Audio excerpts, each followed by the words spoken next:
Who knows what's in Spider's sick mind? The most important thing is we gotta keep you safe. So there's something you have to promise me. What?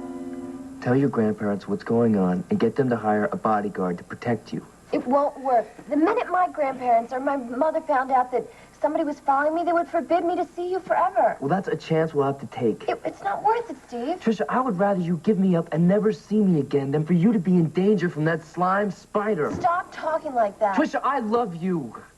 Do you think I could live with myself if anything bad happened to you because of me? Well, I love you too, and I'd rather die than not be able to see you. Well, you said yourself you were scared. Look, I'll call your father, and he'll talk to Spider again and make him stop. No, if Spider is really after you, there's nothing my old man can do except follow you around 24 hours a day. Just what is the answer? I wish there was something I could do. What are you doing in my locker? I wasn't. I was just... Oh, I seen you, babe. All set to open it up and poke around. You get your greasy hands off me. If my father finds you handling me, you're going to be very sorry, Spider. Answer me! Daddy owns this garage. I can poke around anywhere I want to, anytime, and there's nothing you can do about it. Get lost. You stop pushing me around. Just who do you think you are anyway? You're nobody but an ex-convict who came in here begging for a job. And if you so much as touch me again, my daddy will throw you right out of here. Don't you threaten me, little girl. Now, you keep out of my locker and out of my business. Got that? I ain't no little wimp like your little pal Stevie. If I ever catch you snooping around again, you're gonna be one very sorry little lady.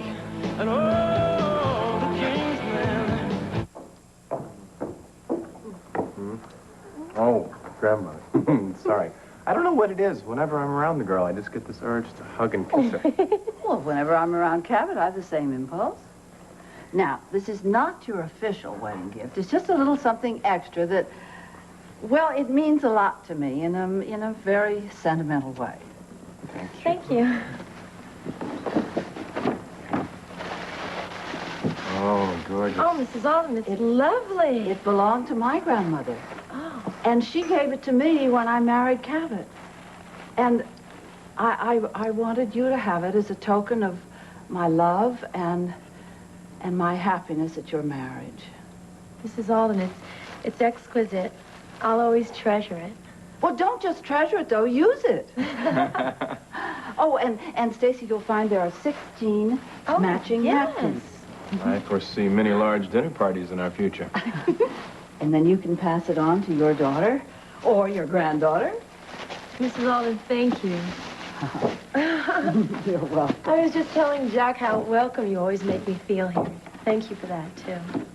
Well, it's easy to welcome you in our family, Stacy. And I have known you for a long time, haven't I? Jack, do you remember that I remember the first time you brought Stacy to this house. Oh, no, I was so nervous. Well, you were shy, but very sweet. Oh, Stacy, you and Jack have been through some very difficult times, but I've always felt in my heart that you belong together and that someday you would be together.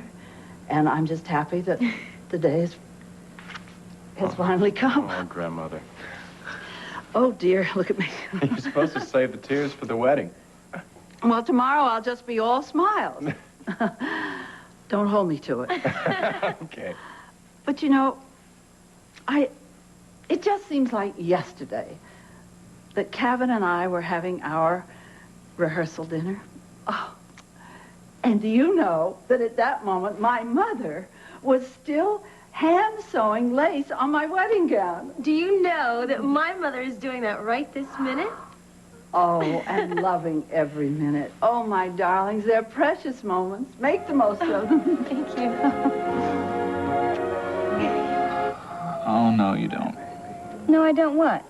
Look, tonight is not the night to broadcast news about our little get-together. You want me to wait? Yeah, I do. Until after Jack and Stacy go on their honeymoon. You want me to keep our wedding a secret? Well, just for the next 32 and a half hours. Now, come on, you can last that long. Never. Curtis, darling, I want everyone to share in our happiness. Well, they will. Tomorrow night. But then it's going to be one big fat anticlimax. Look. This is a very special time in my cousin's life. And Jack and Stacy, they deserve to be the stars of the evening. If we come in throwing our own rice, we're just going to steal a lot of the limelight away from them. So what? So it's not fair for us to horn in. What about me? I mean, what about us? This is a very special time for us, too, you know. Oh, hon, I understand how you feel. Now, look, if you go along with me, next weekend I'll throw a humongous party at the country club in celebration of the union of Mr. and Mrs. Curtis Alden. We'll invite everyone who's anyone. Country club? Mm-hmm. And the evening will be entirely yours. You'll be the center of attention. Now, you promise not to say anything till Jack and Stacy have safely tied the knot? No. Ava, come on. I don't even have Curtis, to... I promised to love and honor you. I did not promise to obey. All I am asking is that you do the civilized, sensitive, socially acceptable thing. Are you saying I don't know what's socially acceptable? No, I'm just saying that where I come from, proper behavior dictates that we keep our lips buttoned. Well, I think it's absolutely dumb. All right. Thank you. Love of my life. No, that's a firm promise. I said I won't say anything to Jack and Stacy until their man and ditzy little wife.